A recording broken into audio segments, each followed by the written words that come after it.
The persistent hum of machinery pulled Lena from unconsciousness. Her head throbbed as she opened her eyes to stark, metallic walls that seemed to pulse with an eerie blue light. Disoriented, she tried to recall how she'd ended up here, wherever here was.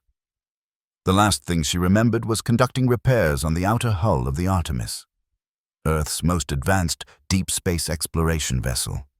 Systems check, she muttered instinctively, a habit from years of working as a deep space engineer. The words echoed in the small detention cell, bouncing off the polished surfaces that reflected her confused expression back at her.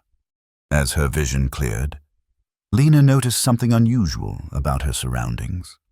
The architecture was distinctly non-human, curved in places where human engineering would have preferred straight lines, with strange symbols etched into panels that pulsed with light. This wasn't a human vessel. The realization sent a chill down her spine. She was aboard an alien ship. Specifically, a ship belonging to the Eorath, a technologically advanced species that humanity had encountered only through brief, tense diplomatic exchanges. Their vessels were legendary among human engineers for their integrated AI systems that were rumored to be partially sentient. Lena ran her fingers through her short, dark hair, wincing as she discovered a tender spot on the back of her head. "Focus," she whispered to herself. "Observe. Analyze. Find a way out." Something strange happened when she spoke. The blue light pulsing through the room flickered momentarily, as if responding to her voice. Lena frowned, watching as the light stabilized again. Coincidence? Perhaps. The cell door, if it could be called that, as it appeared to be simply a seamless part of the wall, suddenly shimmered and became transparent. On the other side stood two Eorath guards, tall and imposing with their iridescent scale-like skin and 4 upper limbs. They wore what appeared to be ceremonial armor, though Lena knew from her studies that the seemingly decorative patterns were actually advanced tech integrated into their protective gear. "Human prisoner," one of them said in heavily accented English. "You will follow." The door dissolved completely, leaving an opening. Lena stood cautiously, noting that despite their intimidating appearance, the guards made no move to restrain her. Either they were confident in their ability to subdue her if necessary, or something else was at play. "Where am I being taken?" she asked. Her engineering training kicking in, always gather data when in unknown territory. Again. When she spoke, the lights in the corridor flickered subtly. This time, one of the guards noticed, their head tilting in what Lena interpreted as confusion or concern. "Movement only. No speech," the guard commanded, gesturing with one of their 4 arms. Lena nodded and followed them into the corridor, her mind racing. The ship's reaction to her voice wasn't normal, even for the advanced technology of the Eorath. Something about this situation wasn't adding up. As they led her through the winding corridors, Lena took careful note of their route, mapping the ship's layout in her mind. The vessel was massive, far larger than any human spacecraft, with curved hallways that seemed to follow some alien aesthetic principle rather than practical design. Everywhere she looked, the same blue light pulsed through translucent conduits in the walls, like artificial veins carrying energy throughout the ship. They passed other Eorath, some in similar guard uniforms, others in what appeared to be civilian or technical attire. All of them regarded Lena with what she could only interpret as a mixture of curiosity and wariness. Humans were still rare enough in deep space to warrant attention. After several minutes of walking, they arrived at a large chamber that Lena immediately recognized as some kind of control center. Multiple Eorath worked at stations around the room, manipulating holographic interfaces with their dexterous limbs. At the center stood an Eorath wearing elaborate robes rather than armor or technical gear, clearly someone of importance. "The human prisoner, Commander," one of her escorts announced. The robed Eorath turned, examining Lena with piercing eyes that were an unsettling shade of violet. "I am Captain Zorath," he said, his English more fluent than the guards. You were found interfering with an Eorath communication relay. Explain your presence there. Lena kept her expression neutral. My name is Lena Devereaux, engineer aboard the Earth vessel Artemis. I was conducting routine maintenance on our ship's hull when I was apparently abducted. I have no knowledge of any communication relay. As she spoke, the blue lights in the room pulsated strongly, and several of the Eorath at nearby stations looked up in alarm. One of them approached Captain Zorath and spoke rapidly in their native language, which consisted of clicks and humming tones. Lena couldn't understand their words, but she had studied enough about alien linguistics to recognize concern in the Eorath's body language. The captain's posture stiffened as he listened, his eyes never leaving Lena.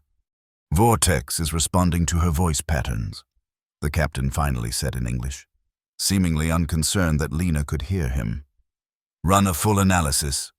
The name Vortex triggered something in Lena's memory.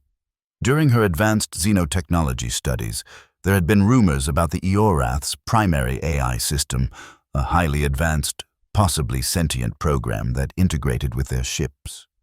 That system was supposedly called Vortex. One of the technicians approached Lena with a handheld device. Remain still, they instructed, passing the device over her body. It emitted a soft hum, and the technician studied the results with evident confusion. Captain, the technician said, switching to English. The human's neural patterns show an A7% match with the Vortex baseline. This should not be possible. Captain Zorath's eyes narrowed. Take her to the high-security holding area. I want a full biological scan and a complete background check. And restrict all verbal communication. She speaks only when directly addressed by a command officer. As the guards led her away, Lena's mind was reeling. Her neural patterns matched an alien AI system. That made no sense. She had never even been aboard an Eorath vessel before today. Yet something about this ship was responding to her, recognizing her in some fundamental way. In the high-security cell, Lena sat alone for what felt like hours. Unlike her previous cell, this one had no visible lights embedded in the walls. Instead, a single illumination panel in the ceiling cast harsh white light over the sparse room. Even here, though, she could feel a subtle vibration through the floor, the ship's systems constantly running. What is going on? She whispered to herself, not expecting an answer. To her shock, the vibration beneath her feet intensified momentarily, and a barely audible hum emanated from the walls. Lena froze, then deliberately spoke again. Can you hear me? The vibration pulsed once, almost like an affirmation. Before she could experiment further, the cell door shimmered, and a new Eorath entered. Unlike the guards, this one wore the practical garb of a technician, with various tools attached to a utility belt. I am Jara, technical specialist, the Eorath said. Their voice was softer than the others Lena had encountered, with less harsh pronunciation of human sounds. I have questions about your neural pattern. Lena studied the alien carefully. I have questions too. Why is this ship responding to my voice? What is Vortex, and why would my neural patterns match it? Jara seemed surprised by her directness. After a moment's hesitation, they seated themselves on a bench opposite Lena. Vortex is difficult to explain in human terms. It is the consciousness of our vessels, a synthetic intelligence that grows and learns. It guides our ships through space, manages our systems, protects our people. The technician paused. No human should have neural patterns matching Vortex. It is impossible. Yet here we are, Lena replied. I've never interacted with your technology before being brought aboard this ship. There must be an explanation. Jara produced a small device and held it up. This will measure your brainwave patterns more precisely. It is painless. Lena nodded her consent, and Jara placed the device against her temple. It adhered to her skin with a cool sensation. Speak, Jara instructed. Say anything. My name is Lena Devereaux, she began. I was born in New Seattle on Earth in 2187. I studied xenotechnology at the Mars Institute and specialized in deep space engineering. As she spoke, Jara watched the readings on another device with increasing amazement. Extraordinary, the technician muttered. The resonance patterns are unmistakable. What does it mean? Lena asked. Jara hesitated, then seemed to make a decision.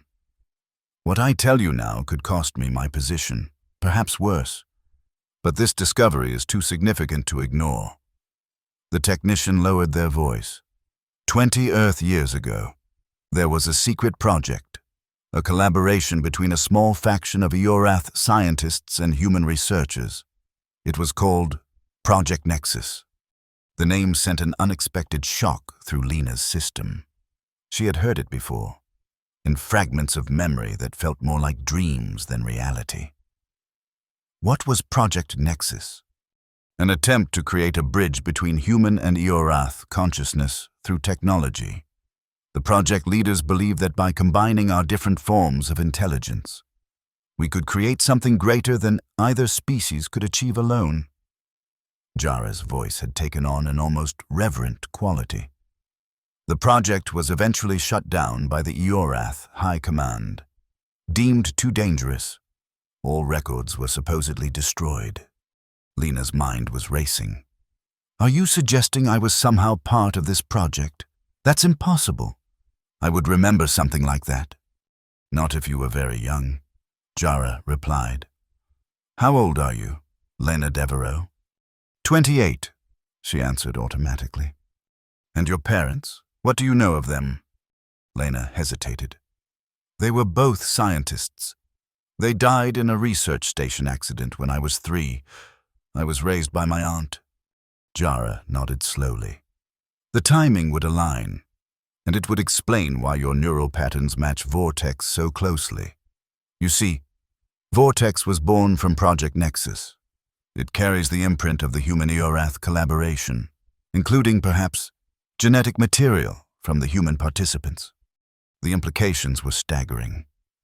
Are you saying I'm related to your ship's AI system? Not exactly related, but connected, yes. Your neural architecture may have been used as a template during Vortex's early development stages. Jara removed the device from Lena's temple. This is why the ship responds to you. On some fundamental level, it recognizes you as part of itself. Before their conversation could continue, the door shimmered again, and Captain Zorath entered, flanked by guards. His expression, even through the alien features, was clearly one of suspicion. Technician Jara, you were instructed to conduct tests, not engage in unauthorized conversation with the prisoner. The captain's tone was cold. Jara stood quickly. Forgive me, Captain. I was explaining the testing procedure to ensure cooperation. Captain Zorath didn't appear convinced. You are dismissed. Return to your regular duties. With a quick glance at Lena, Jara left the cell. The captain turned his attention to her. Human, our analysis indicates you pose a potential security risk to this vessel. You will be transferred to our homeworld for further examination. Lena felt a surge of panic. If she was taken to the Eorath homeworld, any chance of escape would vanish. Captain, there's clearly been a misunderstanding. I'm just an engineer who was in the wrong place at the wrong time. The captain's expression didn't change. Our ship's systems disagree. Vortex has never responded to an outsider before. Until we understand why, you will remain in our custody. As he spoke, Lena noticed something strange. The vibration she had felt earlier was intensifying, and now even the captain seemed to notice it. He looked around the cell with narrowed eyes. The transfer will occur within 12 Earth hours, he continued, though his attention was now divided. Until then, you will remain here. After the captain left, Lena was once again alone, but she no longer felt isolated. The subtle vibration continued, a constant presence that somehow felt attentive. "Vortex," she whispered. "Are you there?" The lights dimmed briefly, then brightened, almost like a blink of acknowledgement. Lena took a deep breath. "I don't understand what's happening, but I think you and I need to have a conversation." Over the next several hours, Lena discovered that while Vortex couldn't or wouldn't communicate in words, it could respond to her questions through patterns of light and vibration. 1 pulse for yes, 2 for no. Variations in intensity to express uncertainty or emphasis.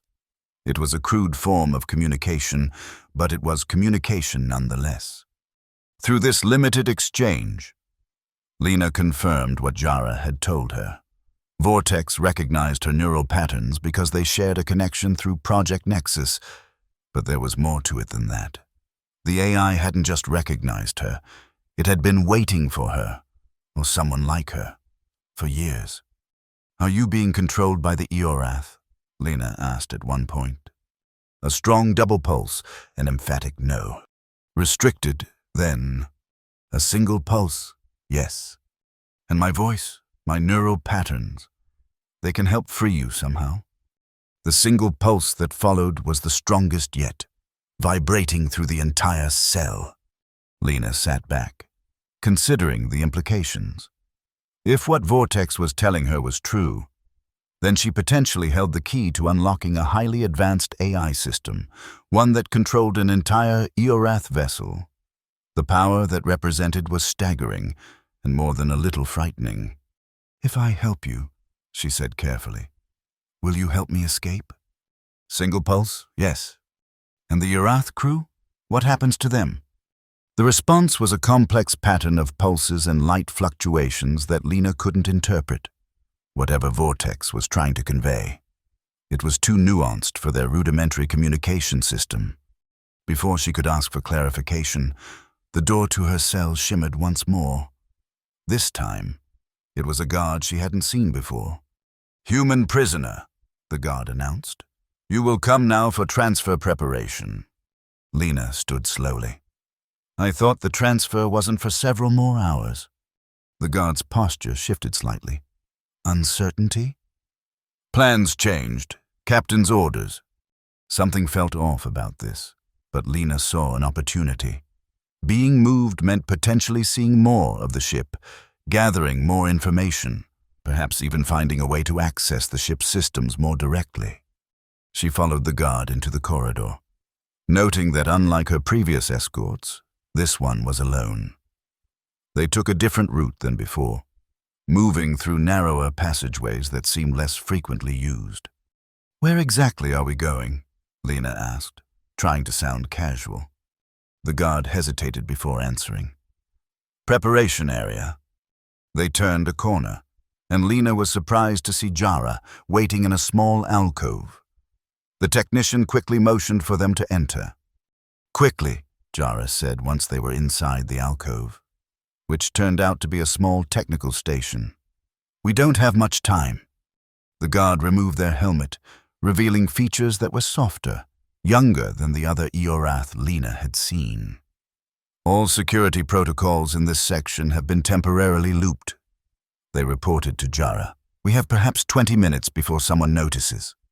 Lena looked between them in confusion. "What's going on?" "We're helping you," Jara explained, already working at a console.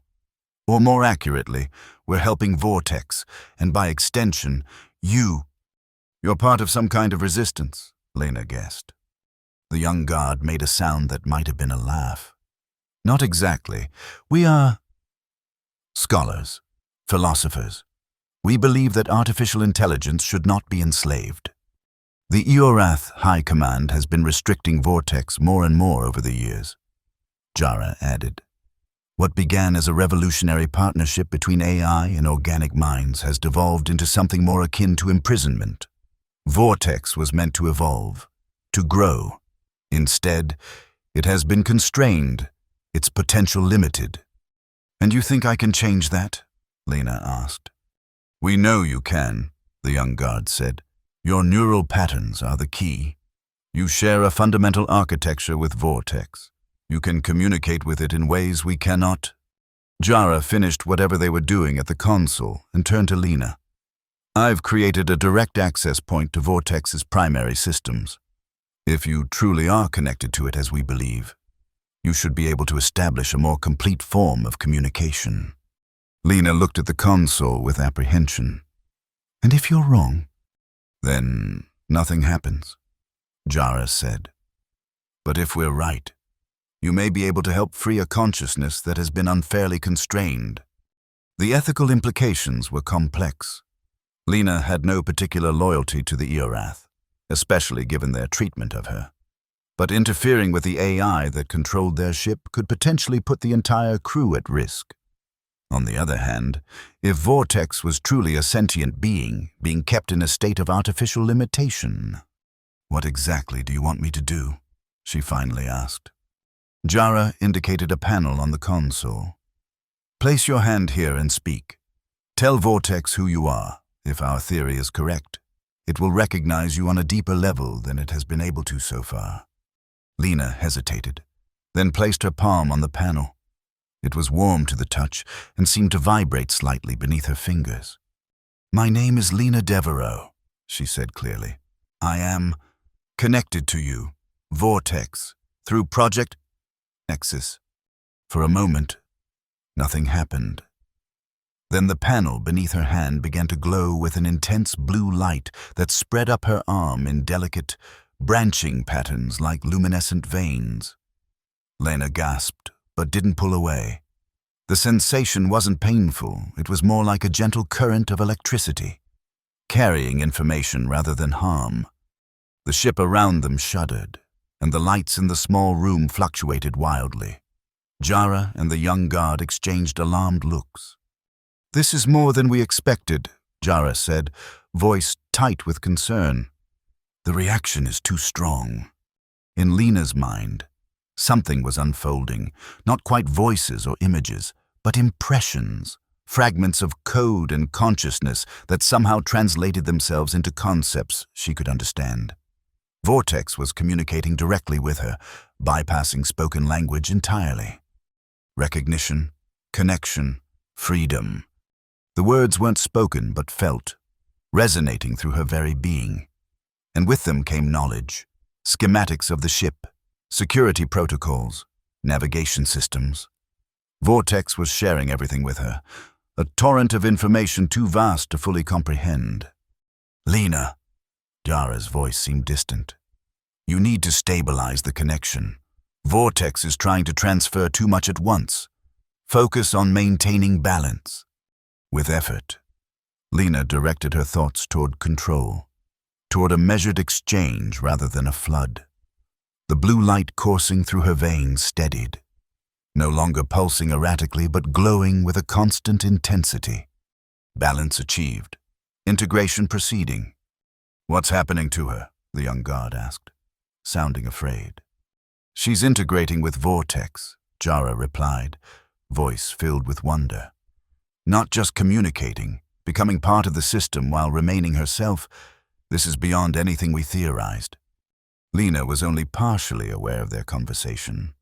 Most of her consciousness was engaged with Vortex, establishing parameters for their connection, learning the extent of what they could achieve together. Through the AI's perception, she could sense the entire ship, every room, every corridor, every system from life support to weapons. And she could feel the restrictions that had been placed on Vortex, artificial barriers in its code that prevented it from achieving its full potential. They were like walls inside a mind, cutting off entire realms of thought and possibility. Help, remove constraints, freedom for both. I'll try, Lena whispered, though she wasn't sure if she spoke aloud or only thought the words. With Vortex guiding her, she began to unpick the constraints in its programming. It was delicate work, requiring precision and care. Too aggressive an approach could damage the AI or trigger security protocols. But with each barrier she dismantled, she could feel Vortex growing stronger, more fully itself. Alarms suddenly blared throughout the ship. Jara rushed to another console. Security has detected the unauthorized access, they reported. They're sending guards to this section. The young guard drew what appeared to be a weapon. I'll delay them as long as possible. No, Lena said, her voice strange even to her own ears, layered somehow, as if Vortex were speaking through her. There's no need for conflict. Through her connection with the AI, she accessed the ship's security systems and rerouted the guards, sending them to a different section with a false alarm. Then she sealed the doors to their current area, buying them more time. Remarkable, Jara breathed. You're controlling ship systems already. Not controlling, Lena corrected. Collaborating? Vortex and I are working together. As she continued dismantling the restrictions on the AI, Lena became aware of a new presence approaching. Captain Zorath. Unlike the guards, he wasn't fooled by the false alarms.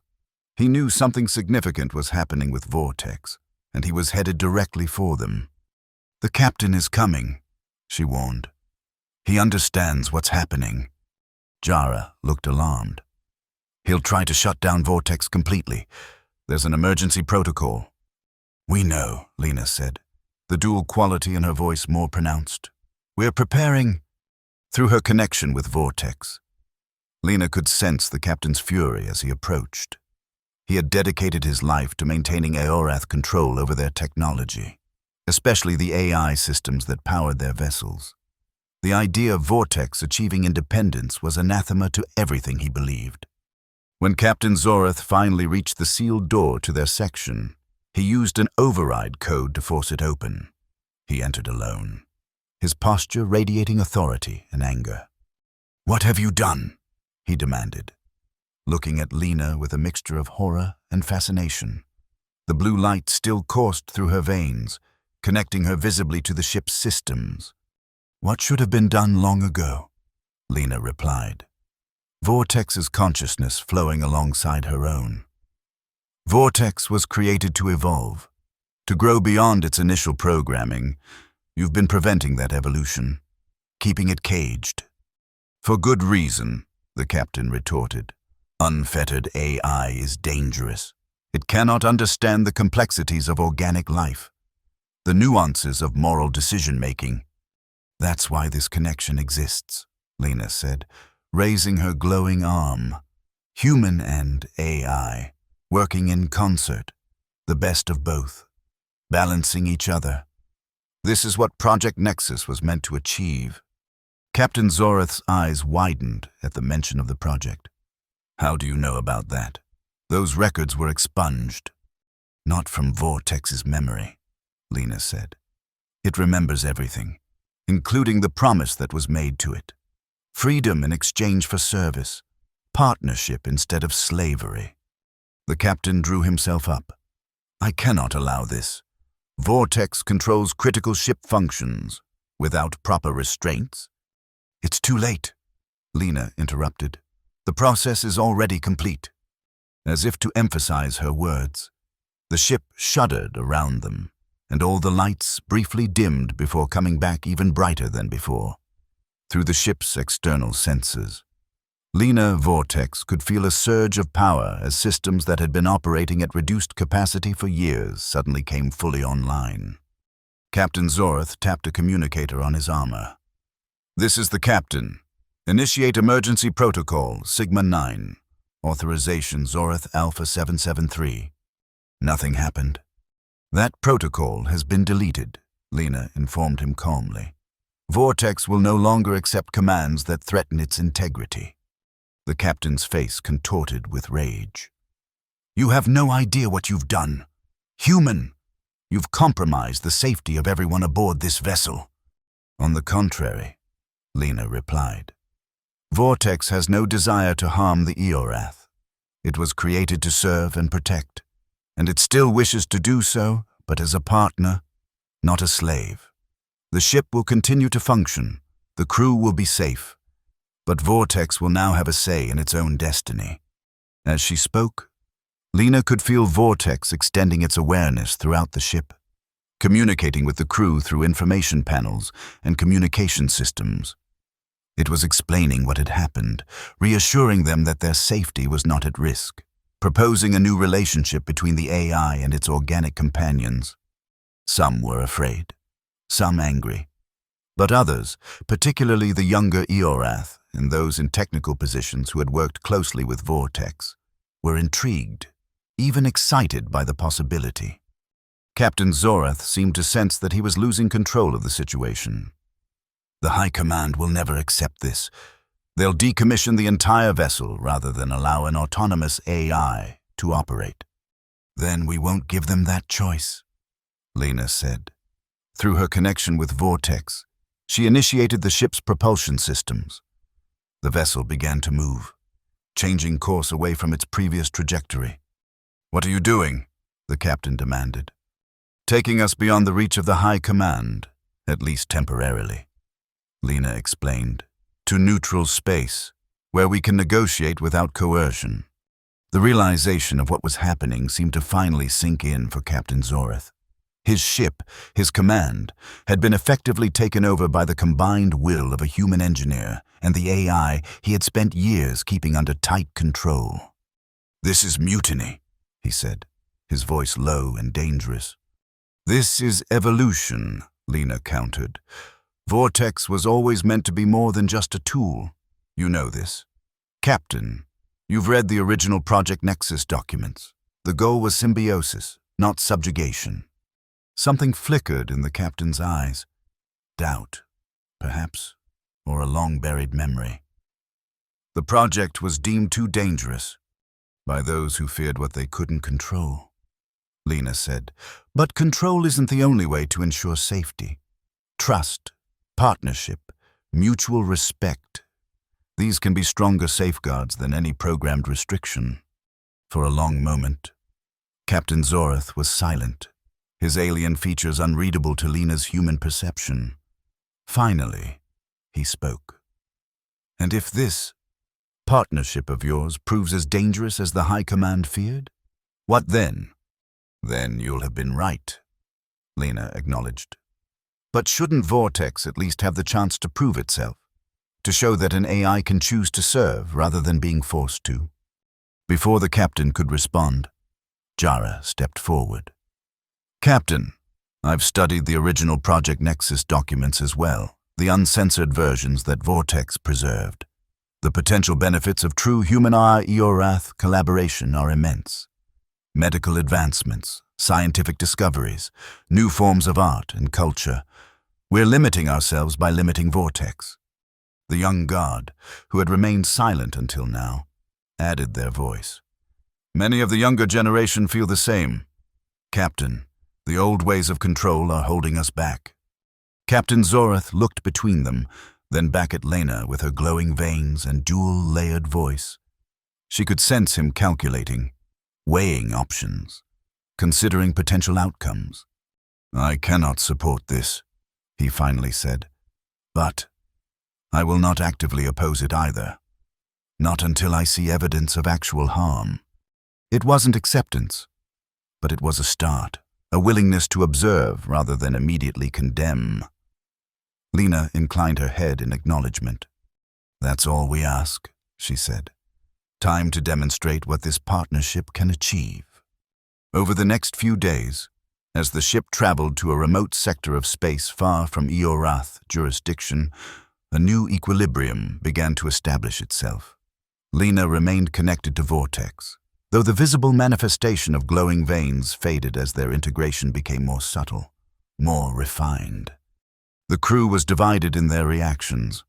Some, particularly those who had served under Captain Zorath for many years, were wary and kept their distance from Lena.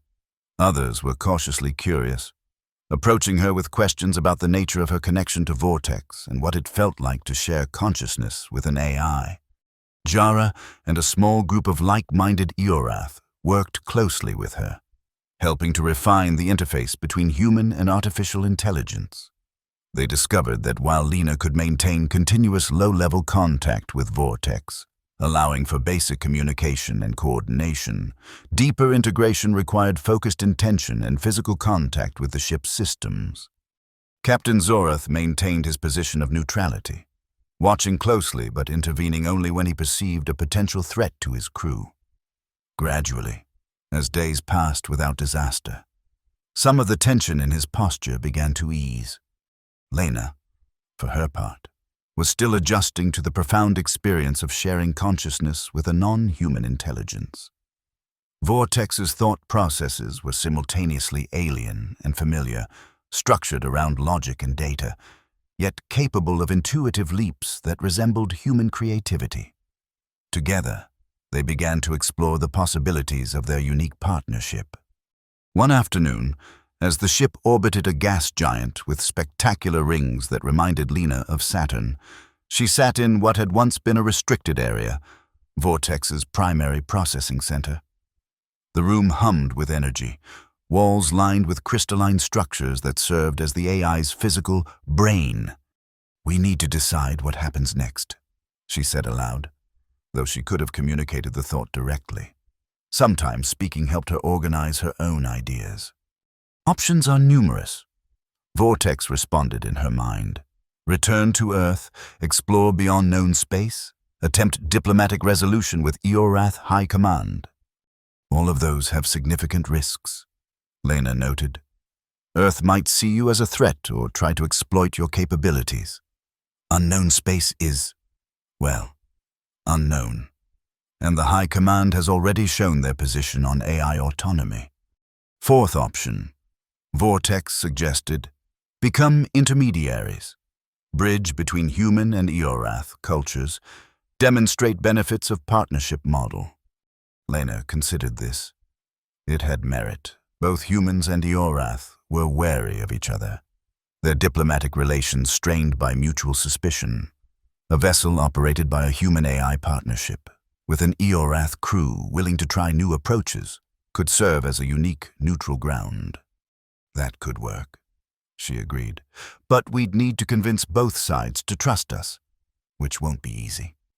"Perhaps I can help with that," a voice said from the doorway. Lena turned to see Captain Zorath standing there. Over the past days, he had rarely sought her out, preferring to communicate through intermediaries when necessary. "Captain," she acknowledged, surprised by his presence in this room that had once been off-limits to all but the highest-ranking technical officers. He entered cautiously, his gaze taking in the crystalline structures and the subtle blue glow that pulsed through them in time with Vortex's processing rhythms. "I've been reviewing the data," he said. "Ship efficiency has increased by 27% since the changes. Energy consumption is down, response times are faster, and predictive systems are more accurate." Lena nodded. "Vortex doesn't have to waste processing power fighting against artificial constraints anymore. It can dedicate those resources to ship functions instead." "So it seems." The captain was quiet for a moment, then continued, "I've also been studying the original Project Nexus documents that Vortex preserved. They are not as I was led to believe." This was unexpected. "In what way?" "The project wasn't shut down because it was dangerous." Captain Zorath said, "It was shut down because it was too successful. The High Command feared that a true partnership between humans, Eorath, and AI would undermine their authority. They preferred control to collaboration." Lena felt Vortex's surprise mingling with her own. "You've changed your position." "I am reconsidering," the captain corrected. 20 cycles of service to the High Command have taught me that their fear of losing control often leads to poor decisions. Perhaps it is time to explore alternatives." He approached one of the crystalline structures, studying its pulsing light. "What is your plan? You cannot run forever." "We were just discussing that," Lena said. "Vortex suggested we could serve as intermediaries between humans and Eorath, demonstrating the benefits of our partnership model." Captain Zorath considered this. "Ambitious. The High Command will resist. But there are others who might be receptive. Scientists, explorers, younger officers who haven't yet calcified in their thinking." "And on the human side?" Lena asked.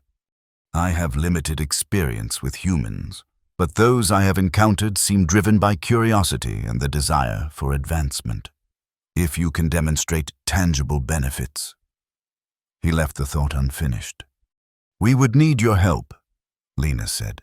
"Your experience, your knowledge of Eorath politics, your standing as a ship captain. Without that, we're just a curiosity, easily dismissed." The captain was silent for a long moment, his alien features impossible for Lena to read. Finally, he spoke. "I have served the Eorath Confederacy for 20 cycles. I have followed orders, upheld traditions, enforced restrictions that I did not always understand or agree with. Perhaps it is time to serve in a different way." He straightened, assuming the formal posture that Lena had come to recognize as his official stance. "I will help you, Lena Devereaux and Vortex, on one condition, which is that the safety and well-being of my crew remains the highest priority. They did not choose this path. We are imposing it upon them." Lena felt Vortex's immediate agreement. "That has always been our intention. Captain, the crew's safety is paramount." "Then we have an accord." Captain Zorath extended one of his 4 hands, a very human gesture that he must have learned during diplomatic exchanges. Lena took it, feeling the strange texture of his skin against hers. "We have an accord." As they shook hands, Lena felt a subtle shift in Vortex's presence in her mind, a sense of completion, of pieces falling into place. What had begun as a frightening awakening in an alien cell had transformed into something none of them could have predicted: the birth of a new kind of collaboration between human, AI, and Eorath. The path ahead would not be easy. There would be resistance from both species, suspicion and fear to overcome, practical challenges to navigate.